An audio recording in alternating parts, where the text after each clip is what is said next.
Have you ever been inspired or motivated by anyone? Throughout the history of the world, there have been people who stood for the cause of humanity.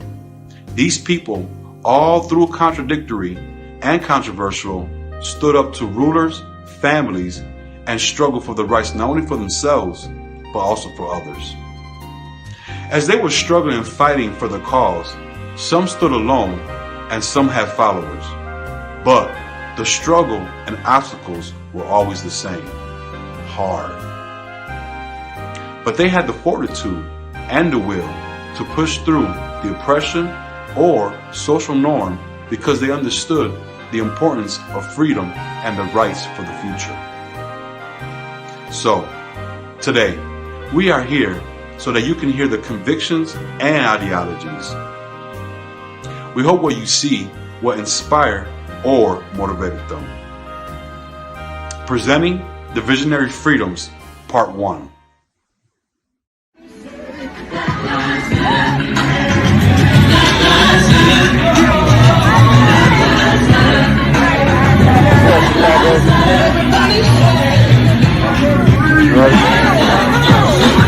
Social distance, 26 feet away from each other.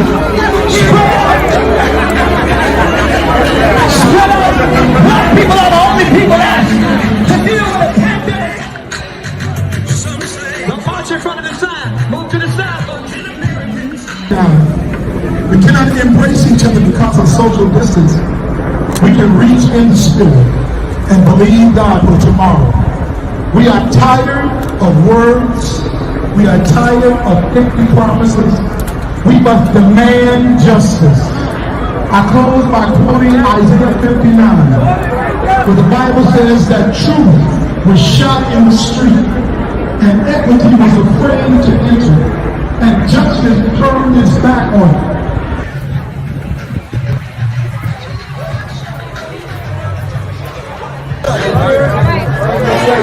Don't shoot. Hands up, don't shoot.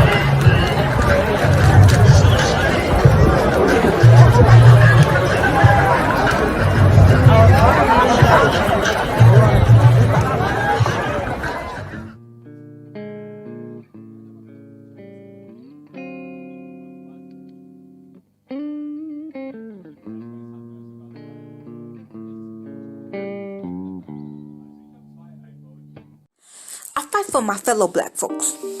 I may be young, but my spirit is older than the constellation of stars. I could be somebody's mother, auntie, teacher, cousin, etc. Don't judge me by my skin tone. Protect me how the crackers protect they Beckys. Harm me, you harm your ancestors. I have dreams plus goals that I would attain. I would not be restrained. Young Maya Angelou and Ida B. Wells in my spirit, and many more female activists that walk before me. The legacy continues for the black youth that I'm older than. We reaching beyond the stars, keeping our head up high and throat chakra strong. Can I set the story straight? 'Cause I think some people are a bit confused about what happened. Now, I consider myself a person who's concerned about equality, freedom, justice, and prosperity for all people. But white folk can make that a bit difficult, 'cause racism is still with us.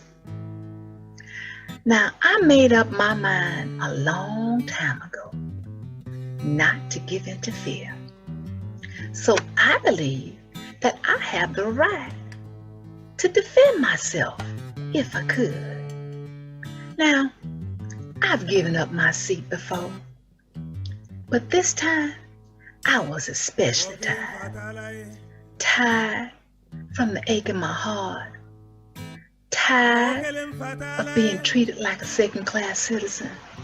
And that day, all I wanted to do was to get home from work. Now, it's funny, because some people said that I didn't give up my seat because I was tired and my feet hurt. But that wasn't true.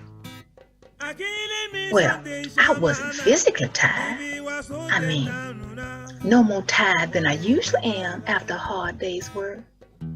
No, the only tired I was tired of giving in. You know, my grandpa used to say, Rosa, if you don't stand for something, you'll fall for anything. And he also used to say, now this is my favorite because it's kind of funny and I had to think about it. He said, today's mighty oak is yesterday's nut that held its ground. And I thought that was funny. But that day, that's all I was doing, holding my ground. So when they came to arrest me, I said, arrest me for sitting on a bus? Okay, you may do that. But from that day forward, my life changed. Some may say for the worst, but I say for the better. Because that one stand changed the course of history for a people, my people.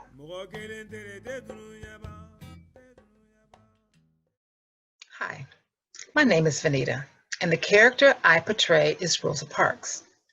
I chose this character because she was a courageous woman. She was brave.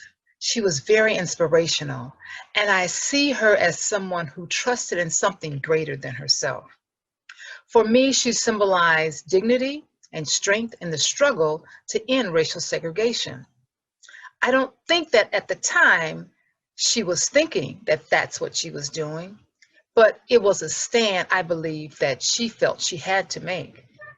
I find that each of us will reach a point sometime in our life when we will have to make a choice when to decide to move or not to move. And the second we make that choice, we start on a journey we just might not have planned for. And that's where I think Rosa ended up. She didn't plan to start a boycott. As she stated many times, she was just tired of giving in. So looking back and now looking at today's environment, it gives me hope because I can see how far we as a people have come. Even though we are still struggling for equality and justice in many areas, we have come a long way. And I believe it's safe to say that Rosa Parks would agree with me. Now, don't get me wrong, we have not arrived. We still have a long way to go because racism is still alive and kicking. We may not have Jim Crow laws, but we still do have glass ceilings. But we have made some great strides in breaking through those glass ceilings. Barack Obama, our first Black president, and Kamala Harris, our first Black Asian woman vice president. I see this as equality, that anyone, no matter what race, creed, gender, or color, should have the right to opportunities that are afforded to all people. God gave us those rights. Who is man to take those away? But the forefathers of this country had no idea the document that they drafted and used to keep people in slavery would be that same document used to justify the right of freedom for all people, because we are all created equal. So Rosa Parks symbolizes for me someone who was willing to take a stand and fight for what is right, no matter what happened. Now, that takes courage.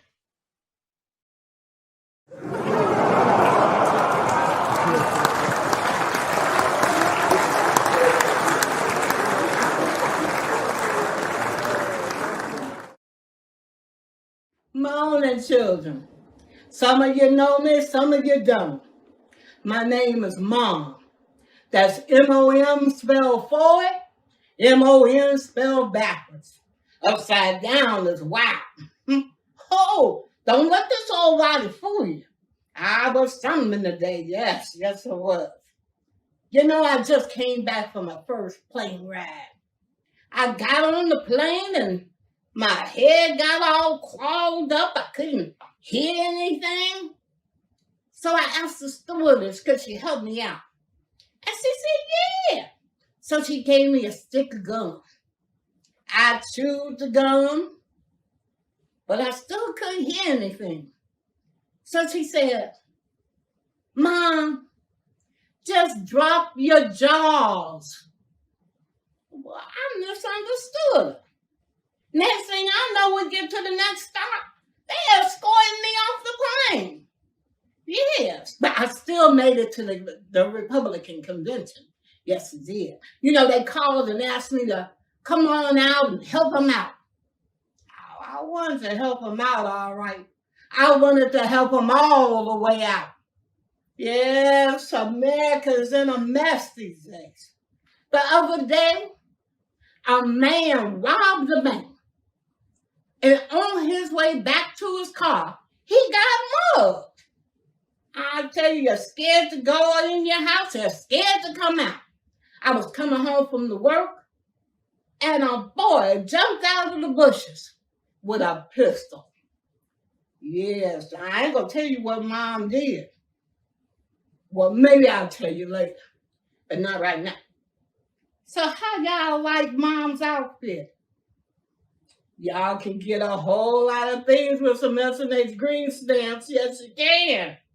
Yes. Well, children, I have enjoyed talking with you, darlings, but Mom gotta go. Y'all take care. My name is Cynthia, and I play the part of Jackie Moms Mabley, who was born Loretta Mary Aiken on March 19, 1894. She was born in North Carolina to a couple, James Aiken, her father, who was a businessman and also volunteered as a fireman. He was killed when the engine on the fire truck exploded. Her mother, Mary, was killed coming home from church service on Christmas Day when she was hit by a truck. She experienced a lot of tragedy. When she was a teen, she was sexually assaulted twice, each one of those assaults resulting in pregnancy. Those children were given up for adoption. It is stated that she had 4 more children. We don't know the history of her relationship with the kids, but we do know that she had 4 more children. Mom started her career in the 1920s with the help of a theatrical team, Butterbeans and Susie. Mom would also become part of the Chitlin Circuit. That's also known as the Black Vaudeville, a trailblazer. She was the first Black female comedian to perform at the Apollo Theater in Harlem, where she eventually earned $10,000 a week. In 1962, she was the first female headliner at Carnegie Hall. Mom's career included recordings, films, and television. She took on some, let's say, risque topics. To date, Mom is the highest charting comedian in Billboard history. During the taping of one of her films, she had a heart attack, but then recovered and continued the film. She made her transition May 23rd, 1975. Whoopi Goldberg states that Mabley's political views grew with the political climate of the country. Her comedy outside of the risque topics dealt with encouraging Lyndon Baines Johnson, president at the time, to sign the Civil Rights Bill. She encouraged Blacks to continue their education. Also, she encouraged the Black community to become financially independent and not depend on welfare. Mom Mabley, by humor, at a time of political and social upheaval, then and now.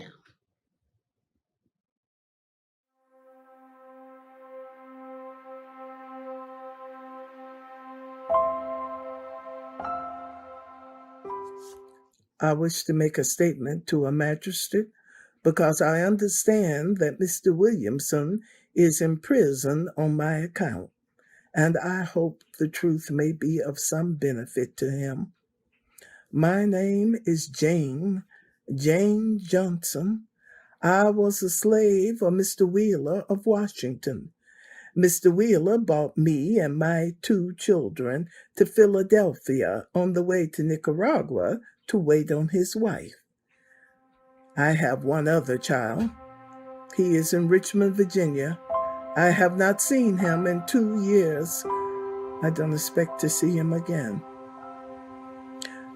Mr. Wheeler told me in Washington to have nothing to say to colored persons, and if any spoke to me, to say I was a free woman traveling with a minister. Mr. Wheeler kept his eye on me at all times, except when he went to dinner. While he was at dinner, I saw a colored man, and I told him, I am not free, and I wish to be free. He told me 2 men would come for me at 9 o'clock. After dinner, we went on the ship, and a colored gentleman came aboard and beckoned to me. But I could not go. I was afraid. Mr. Wheeler was right next to me. And then a white gentleman came up to Mr. Wheeler and said, I wish to speak to your servant and tell her of her rights. Mr. Wheeler rose and said, anything you have to say it to me. She knows her rights. The white gentleman asked me, do you want to be free? I do, I said. Then come with us. Come now, or you may never get your freedom. I rose and Mr. Wheeler said, I will give you your freedom. But he had never promised it before, and I knew he never would. I was ready for the word before it was given me. Nobody forced me away. Nobody led me. Nobody pulled me. I went away of my own free will. I do not want to go back. I will not go back. I would die before I would go back. Hello, I'm Paulette. I play Jane Johnson. Jane just narrowly escaped that courtroom. Chased by police, hunted by slave catchers, it was with the aid of abolitionist women she was able to escape and later settle in Boston. Years later, her son Daniel would go to sea. Her other son, Isaiah, would fight in the Civil War with the 55th Massachusetts U.S. Colored Troop Brigade. She never saw her 3rd child again.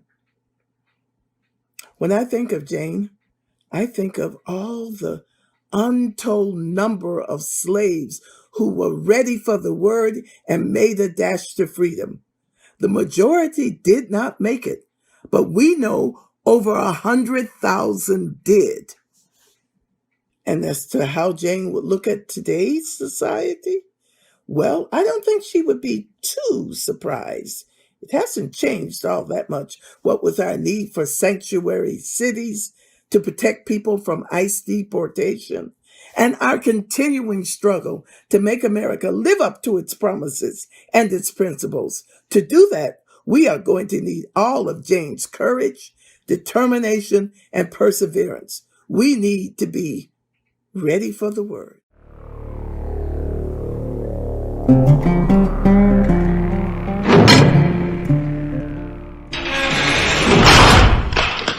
Oakland, California, 1967, a police officer was shot dead in the streets. And I was accused, arrested, and charged with first-degree murder. I was innocent, but see, I understood their thinking. If they can just imprison the leader, then they can hold down our movement. They really thought that if they had my whole body in a cell, then they have all of what makes up who I am as a person. That is simple thinking, and it's laughable.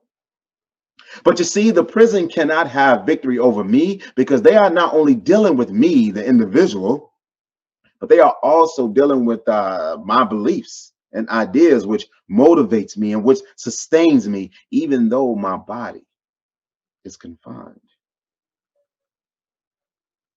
It's these same ideas that will sustain our movement for total dignity and freedom. And these ideas can never be imprisoned because they are to be found in you, the people, all the people, wherever they are, wherever you are. And as these ideas move from person to person, we come to realize that this evil system of capitalism has set us against one another, while our real enemy is the exploiters who profits from our poverty. And when we come to realize this, we come to love and appreciate one another who we may have seen as enemies, and those exploiters who we may have seen as friends. Oh, they are revealed for who they really are. The people are the idea, the respect and dignity of the people. And this is a sustaining force that reaches into prison and far beyond these prison walls. So these walls of bars and guns and guards could never hold down the idea of the people. And we must continue to move forward with the idea, which is our dignity and our freedom. All power to the people. Hi, my name is Clemente Edwards, and the character I depicted was Huey P. Newton, who was the co-founder and Minister of Defense for the Black Panther Party, which was a civil rights group in the 60s, 70s, up into the early 80s. Huey was born in Monroe, Louisiana in 1942. He lived in Oakland, California, which was where the Black Panther Party headquarters was located. What I depicted here was a time in his life where he was arrested and charged with first-degree murder. This was a moment where he was in jail, and he really wanted to communicate to the movement of how they can continue to move forward, even though their leader had been imprisoned. You can imagine that during this time how the movement could have felt a little hopeless or felt like it was a setback by losing their leader and having him imprisoned. But I think a lot of his thoughts in this piece was to really communicate that their movement can continue to move on because of their beliefs and what they were motivated by, and that was the total freedom and dignity of our people here in America. So this was a crucial moment, not only in the movement but in his life personally. And so just wanted to highlight this moment because I believe it's so important. And it's so many people that have come before us, so many groups, civil rights groups who have come before us and fought for our rights here in America. We've come a ways, but there is a way to some ways to go. And just really wanted to, honor Huey P. Newton during our Visions of Freedom celebration here to really, just really give attention to what he has done and how many others have also contributed to our progress here in this country. So I hope you enjoyed it. Thank you. When you're young, gifted and black, oh, what a lovely, precious dream. To be young, gifted and black, oh, let me tell you what I mean. In the world, you should know that there's a million boys and girls who are young, gifted and black, and that's a fact.